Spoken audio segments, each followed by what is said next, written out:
Assalamualaikum warahmatullahi wabarakatuh. Perkenalkan nama saya Sarwenda Triastari, ingin mempresentasikan hasil seminar seminar proposal saya dengan judul penelitian pengaruh gaya kepemimpinan situasional dan motivasi terhadap kinerja karyawan pada PTX. Sebelumnya selamat pagi Pak Rahman selaku dosen pembimbing, selamat pagi Pak Dede selaku dosen penguji 1, dan selamat pagi kepada Bu Sintia selaku dosen penguji 2.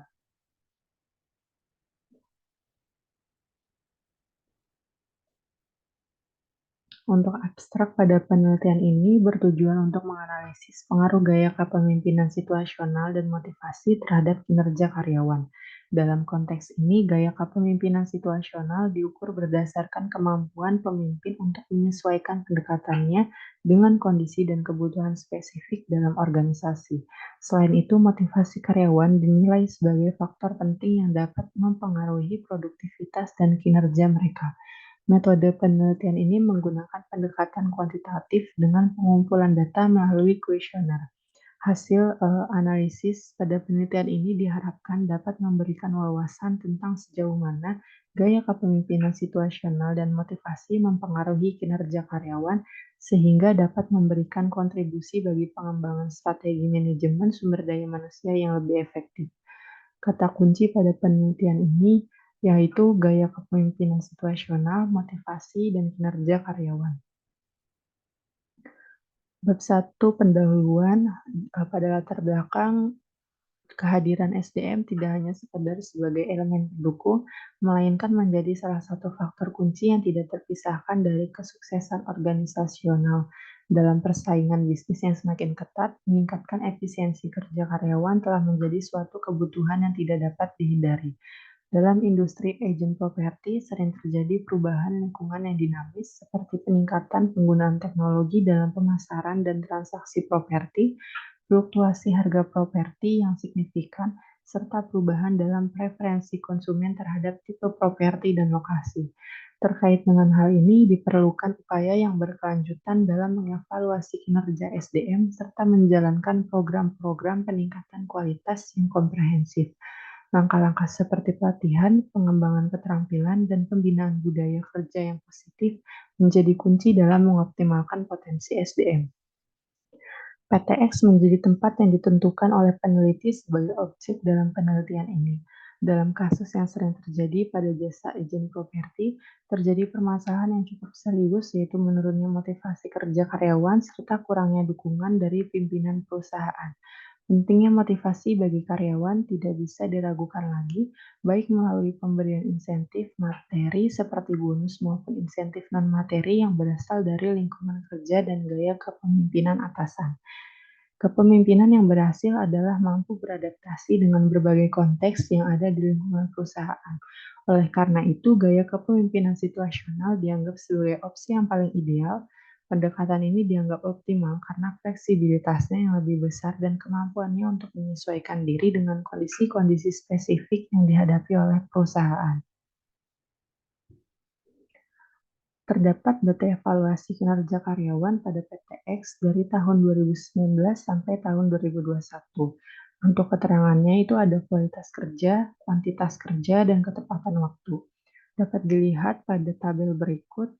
Pada tahun 2021, baik kualitas kerja, kuantitas kerja, maupun ketepatan waktu memiliki penurunan yang sangat signifikan. Untuk rumusan masalah dalam penelitian ini, yang pertama, apakah terdapat pengaruh gaya kepemimpinan situasional terhadap kinerja karyawan? Yang kedua, apakah terdapat pengaruh motivasi terhadap kinerja karyawan? Untuk tujuan penelitian ini, yang pertama, mengetahui pengaruh gaya kepemimpinan situasional terhadap kinerja karyawan. Yang kedua, untuk mengetahui pengaruh motivasi terhadap kinerja karyawan. Bab 2 landasan teori variabel kinerja karyawan sebagai variabel Y.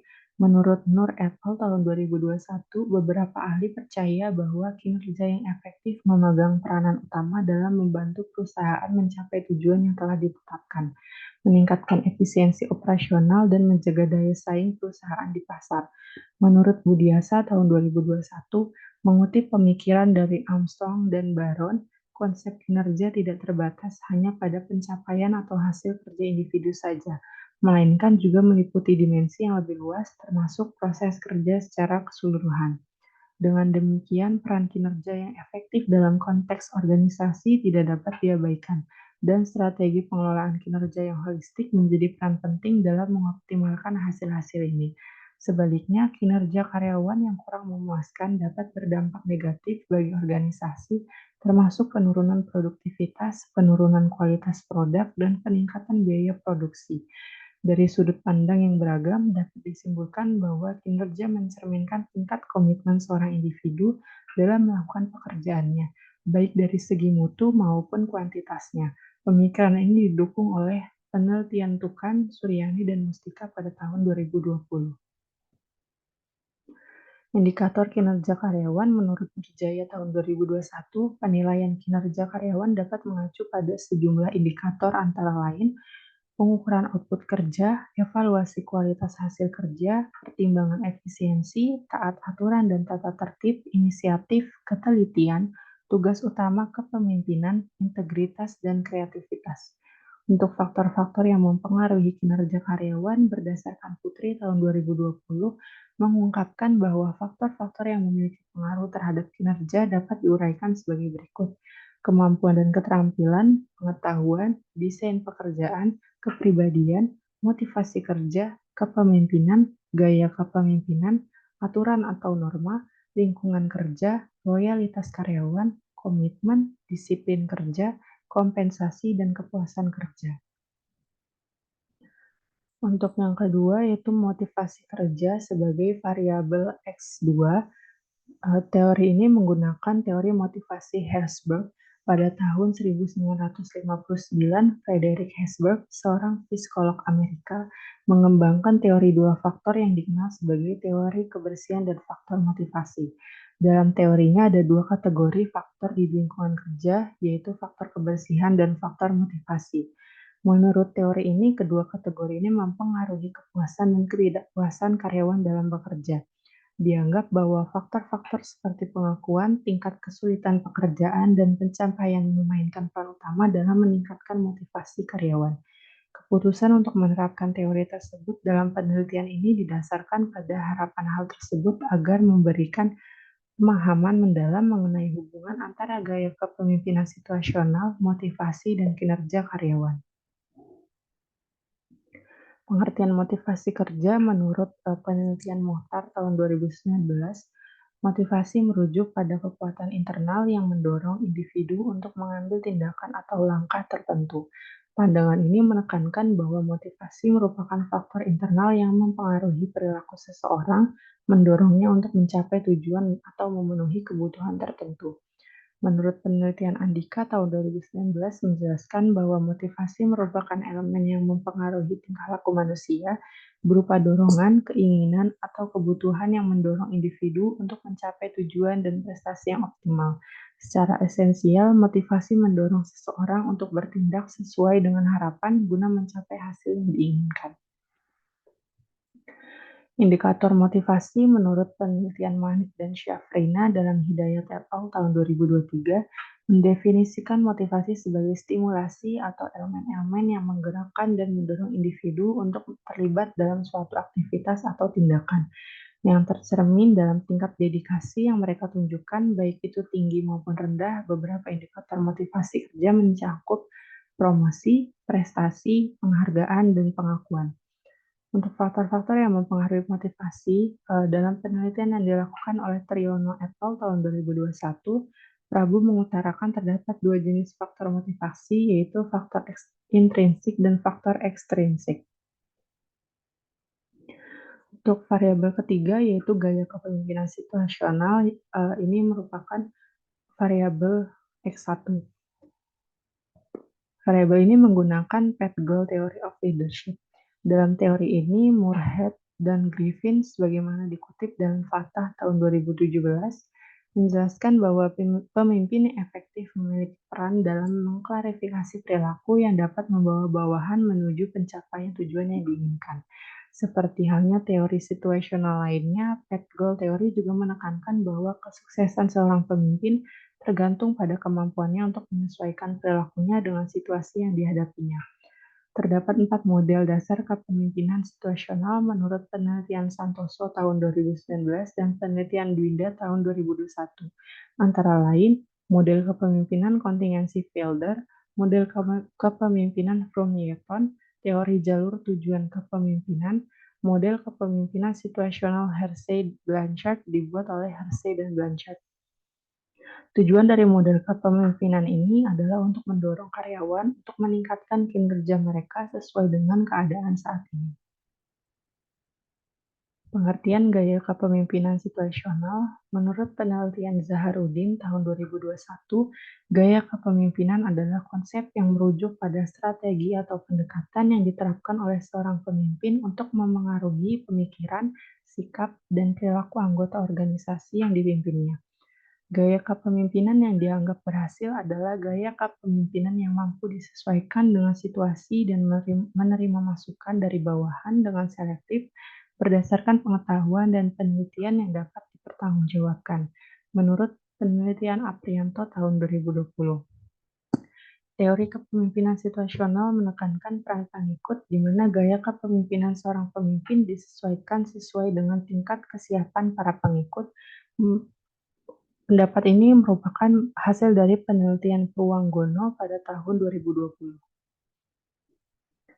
Indikator gaya kepemimpinan situasional menurut penelitian Purwanggono tahun 2020, Paul Hersey dan Blanchard menguraikan bahwa hubungan antara seorang pemimpin dan bawahannya melalui 4 tahap yang mencerminkan perkembangan dan kematangan dari bawahan tersebut. Adapun indikatornya yaitu gaya penjelasan atau telling style, gaya menjual atau selling style, gaya partisipasi atau participating style, gaya pendelegasian atau delegating style. Untuk faktor-faktor yang mempengaruhi gaya kepemimpinan situasional, menurut penelitian Khaironi dan Hamid pada tahun 2020, mengungkapkan bahwa ada sejumlah faktor yang dapat mempengaruhi gaya kepemimpinan situasional, yaitu karakteristik dan tingkat kompleksitas, teknologi yang diterapkan, norma dan standar aturan, ancaman yang datang dari luar organisasi, tingkat stres, dan dinamika lingkungan internal. Slide selanjutnya yaitu menerangkan kerangka berpikir. Bisa dilihat pada layar ini kerangka berpikir yang pertama yaitu gaya kepemimpinan X1, motivasi X2, dan kinerja karyawan sebagai Y. Kinerja karyawan disebut variabel dependen, merupakan variabel yang secara langsung dipengaruhi oleh variabel lain. Motivasi disebut variabel independen, merupakan variabel bebas yang tidak terikat oleh variabel manapun, dan gaya kepemimpinan situasional disebut variabel independen, merupakan variabel bebas yang tidak terikat oleh variabel manapun. Untuk hipotesis pada penelitian ini, yang pertama, hubungan gaya kepemimpinan situasional dan kinerja karyawan, hipotesisnya yaitu gaya kepemimpinan situasional berpengaruh terhadap kinerja karyawan. Yang kedua yaitu hubungan motivasi dengan kinerja karyawan, hipotesisnya yaitu motivasi berpengaruh terhadap kinerja karyawan. Untuk bab 3, metode penelitian. Penelitian ini menggunakan metode kuantitatif. Pendekatan ini melibatkan pengumpulan data berupa angka serta analisisnya untuk menghasilkan informasi yang dapat dipercaya. Penelitian kuantitatif umumnya mengarah pada analisis hubungan antar variabel serta dampak dari variabel tertentu. Survei kuesioner adalah sumber data utama pada penelitian ini. Penelitian ini akan melibatkan 40 karyawan PTX yang diharapkan memiliki pengalaman kerja minimal 1 tahun dan masih aktif bekerja di perusahaan tersebut.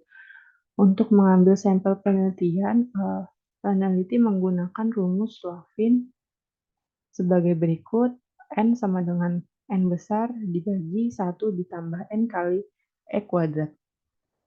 Jadi jumlah sampel yang diambil adalah N sama dengan 40 dibagi 1 ditambah 40 dikali 0,05 kuadrat, hasilnya yaitu 36. Namun mengingat keterbatasan populasi yang ada, penelitian ini menggunakan metode sampling jenuh dengan rumus Slovin tersebut untuk menentukan ukuran sampel, Secara keseluruhan, karyawan, terdiri dari 40 yang merupakan bagian dari populasi penelitian. Namun sampel yang diambil untuk penelitian ini dipilih secara menyeluruh sebagai sampel untuk penelitian atau riset ini. Teknik analisa data yang digunakan pada penelitian ini, eee, yaitu uji validitas dan uji reliabilitas, uji asumsi klasik, uji normalitas, uji multikolinearitas, uji heteroskedastisitas, analisis regresi linier berganda, pengujian hipotesis, uji hipotesis F, uji hipotesis T, dan uji koefisien determinasi. Terima kasih atas perhatiannya. Mohon maaf, bila ada kesalahan dalam penyampaian, materi. Eee, Wassalamualaikum warahmatullahi wabarakatuh.